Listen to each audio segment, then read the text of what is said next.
Alright guys, Hatchcomic again today. Hope you're doing well and enjoying your day so far. Drama back on the menu in the Call of Duty League with OpTic's coach Karma revealing that the coach drama that happened back at the Esports World Cup has continued into the coming season, but the players on the other teams not so convinced at all this is a good idea, and as a result, the CDL has shut down this change that was made at the World Cup for the first time in Call of Duty for a decade. Is this because the players are scared of change elsewhere? Is this because the players are scared that OpTic might have an advantage with a coach like Karma on the team? Lots of drama last night. Very much on Twitter your thoughts on a comments. Hit the like button if you enjoy. Subscribe if you're new as always. I greatly appreciate it. Plenty to get into actually because, well, what did we say yesterday? Where's BenJ when you need him? Well, BenJ delivered in spades last night and we will see why in a second. Now, just quickly, all the FaZe drama over the last few days. Kaysan, we know, has talked about running 3 events in the next couple of months for Call of Duty stuff. We know that he's been heavily involved in FaZe for some time. He's very dedicated to the esports teams and loves the competition of FaZe Clan or, you know, Atlanta FaZe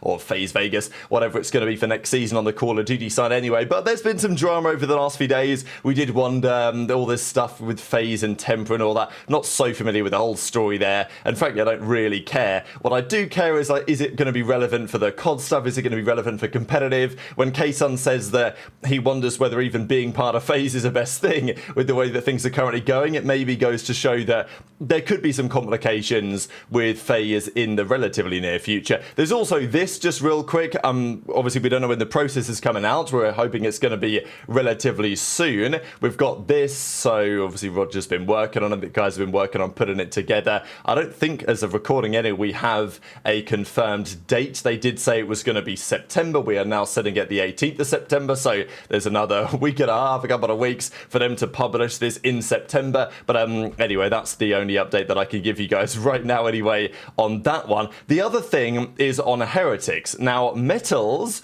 tweeted, it's official, you know, we've done it again. Super is the first guy in the replies. So this was kind of one of the big rumors of the recent days, what was going to happen at Heretics. We know that they've confirmed Trakes is in, right? Argentinian player, the first ever South American player in the Call of Duty League, and it's going to be Rencor, it's going to be Super alongside him. There were some questions whether Metals would stay as the 4th in that scenario. Of course, it was Metals with Royale and those other 2 guys last season. There was some talk about could they go and try and get Snoopy? Is there other options they could go and get from Heretics? But it doesn't, or, you know, Spanish-speaking players that they could go and get. But it seems like probably not. Metals has signed a contract, presumably to return to the Heretics team, which I think is probably the right decision, especially when Super is in the replies. But of course, Heretics, if they do want to keep this Spanish thing going, they have to hope or intends that they will actually have a Spanish Call of Duty pipeline in the longer term. Of course, you know, the league's now been around about 6 years, at least as the Call of Duty League. Right before that, esports was a thing in Call of Duty for a long time, and arguably better in some ways than it is today. But the point is that these teams, if they do want to stay around in COD, they have to be thinking about the longer term. They have to be thinking about the 5-10 year time horizons. And for Heretics, it's difficult to see where the talent pipeline, I mean, to be honest, that is a problem in Call of Duty full stop right now. But for the Spanish scene, it's definitely true that outside of Rencor and Super, which frankly they probably should have picked up earlier than they did, what other options are there out there in the coming years? So with that in mind, they've done this partnership with FE COD. Now, FE are like the Federation España COD, basically, and they run a lot of tournaments there locally. Now, they've actually done a partnership with Heretics here. They did this official communication yesterday to describe what this is going to look like, and this is the English translation. But effectively, this means that there's going to be more tournaments, more regional events, and hopefully more to play for younger Spanish players that would love to play for Heretics at some point in the future, or just any CDL team in general.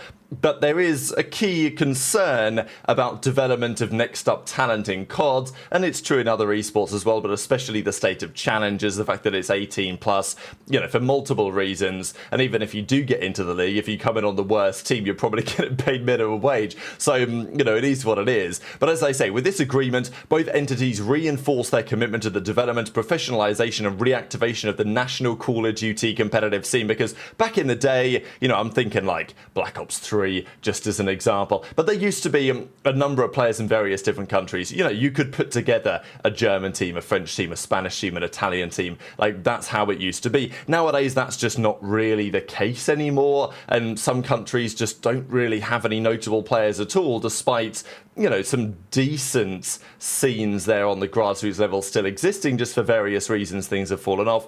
The disintegration of the search and destroy scene over the last few years hasn't helped things either. But these guys looking to run their own ecosystem over there, and Heretics getting involved in that for that future pipeline is actually really good. And as FE-COD say, their involvement in this project represents a clear and decisive commitment to bet on reviving and strengthening COD in our country, restoring the visibility and prominence that it deserves. From the Spanish COD Federation, we celebrate this union with enormous enthusiasm. We consider it a fundamental step to consolidate the work we are doing as an institution, and are convinced that this support will allow us to achieve greater impact. So yeah, they go on to say a few things, and there's going to be this circuit, this competitive circuit, which will culminate in a celebration with a LAN event at Heretics offices in Madrid. So that's what that looks like, and I know that there's many that would say, okay, great, this is really good. Is it possible to do this in other countries, right? As EasyMax says, any leagues like this, he's going to try and get them up on the Breaking Point site as well to support the leagues, and with any luck, we can get some further developments there in other countries too. So I thought that was nice to see, but let's talk about some of the drama, because I know it's what you're here for. A couple of months ago now, on the 17th of July, almost 2 months to the day, it was confirmed that coaches would be on stage being able to talk with their teams live mid-map in hardpoint and control. Now, if you guys remember, this caused a lot of drama. Initially, there was lots of backlash and so it's going to destroy the skill gap, and I think the community was pretty split on it. Some of the former pros were not in favour. Many of the current pros were also not in favour. Part of the reason was because this was just thrown on them. Nobody knew this was going to happen until like a week before the World Cup. But the World Cup decided to throw it in there to switch things up, make things a bit different for their tournament, and I think it was a great decision, right? I mean, I talked about this at the time. For many years, the COD community has wanted coaches back on the stage. I think it adds a little bit more to, it makes it seem a bit more serious on some level, right? People are used to it, right? Seeing a coach be able to talk to their team in real time. It adds a bit of a coaching skill gap as well. It means the coach actually has to do a job, right? Maybe, rather than just sitting backstage watching VOD and telling the team what they did wrong after they've already lost. So, there's obviously understandably why some would be for it, some would be against it, but I think it was an interesting change and something that, as I said, at the time many COD fans have been asking for, and then when it happened, all of a sudden there was this big uproar for some reason, probably because people felt that it undermined EWC to some degree, made it a bit more Mickey Mouse than it previously was, or whatever you want to say. But I think the general consensus, certainly when the tournament started, was that, okay, this is kind of cool to see how it goes, see what the reaction is, and at the end of the tournament, many who had criticised it early on, to some extent had changed their mind and said, actually, maybe this is something we could think about. Now, OpTic won the event. Karma was on stage with the guys and was a pretty crucial part of their comms. Now, he wasn't talking all of the time, of course, and it's not like he made a huge difference because they won champs just before, and then they won the World Cup as well. But Mercules was pretty clear that he thought Karma did a great job when it comes to being a coach on the stage, knowing what to say and when, and be like, okay, we need to look for this guy, or they're probably spawning here. Not saying so much that you can completely override what the guys are looking for, but just to do enough to change the tide to the battle. And I think it was kind of a cool thing to see, and for OpTic afterwards, they were happy for this to continue. Karma wanted it because he felt like he was having more impact, I suppose. He felt like, he's probably believes he's better than other coaches when it comes to that kind of nuance, which I would not disagree with at all. So there's maybe a slight advantage in that. But also, it just seems to add a bit more skill gap, at least from that perspective. And when you're building a team, you've got to think about, okay, is my coach going to be any good with the guys on the main stage? And it's not just comming the right thing. It's about, okay, let's say one of your players overheats or something, right? Like he goes a little bit too rogue. How do you calm him down? What do you say? Let's say someone starts off the map 4 in 23. What do you say to them, right? Like, how do you, even in the map itself, okay, maybe not 4 in 23, but let's say they've started off 0 in 10 in a hardpoint map. Right, like the other players are going to be very focused on playing the game, but if you're a coach, you've got to make the decision as, okay, what do I say to this guy live just to, let's say calm him down, make him reset. And there's a skill gap there in that sense, just like there is in coaching in real sports when it's a mental and a physical game as well. They've not really had that element in COD for the last 10 years since this was allowed, and now it was allowed again, and many people wanted it to stay. Certainly Karma was in that camp. However, things last night get kind of interesting. So Karma comes out in aBeZy's stream and says this: no coaches on stage, GG, bunch of wussies, right? So basically saying that the other players, the other teams don't want to see the change. He says, I'm big sad. I think it's the players. I'm crying about it. I don't know. They didn't waste my time with the call. So they had some sort of call here, and Karma, but it was maybe confirms that what decision was going to be made, and therefore Karma didn't join the call. Neither did some of these other guys.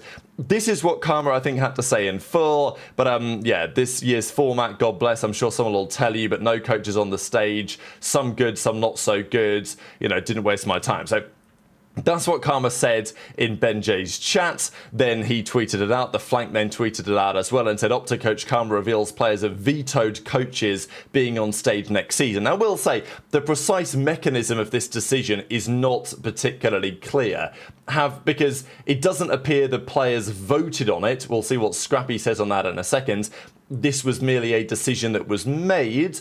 So I don't think there was a vote, which is not what Karma said, right? Like, he didn't say there was a vote. It was just quote as the flank as a veto, but not necessarily a vote. That's kind of a different thing. So, but the players were clearly not in favour of it in general, I think, would be the assessment. And this also shouldn't come as a surprise at all, because at the Esports World Cup, only one team won. So, naturally, the teams that didn't win are more likely to think, well, OpTic won, they've got Karma, yeah, we should probably vote against it, or we should probably say that we don't want it, right? So I think, again, this is one of the things that if the players actually were involved in the decision making here, I don't think they should be, quite honestly, and OpTic shouldn't be involved either.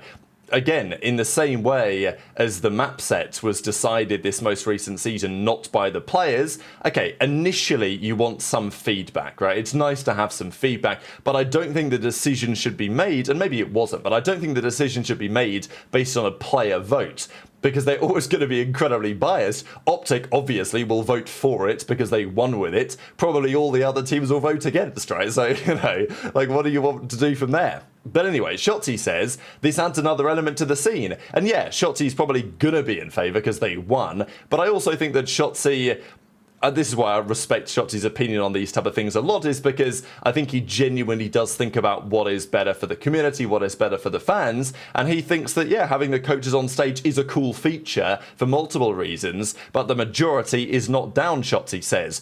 Again, should it even matter?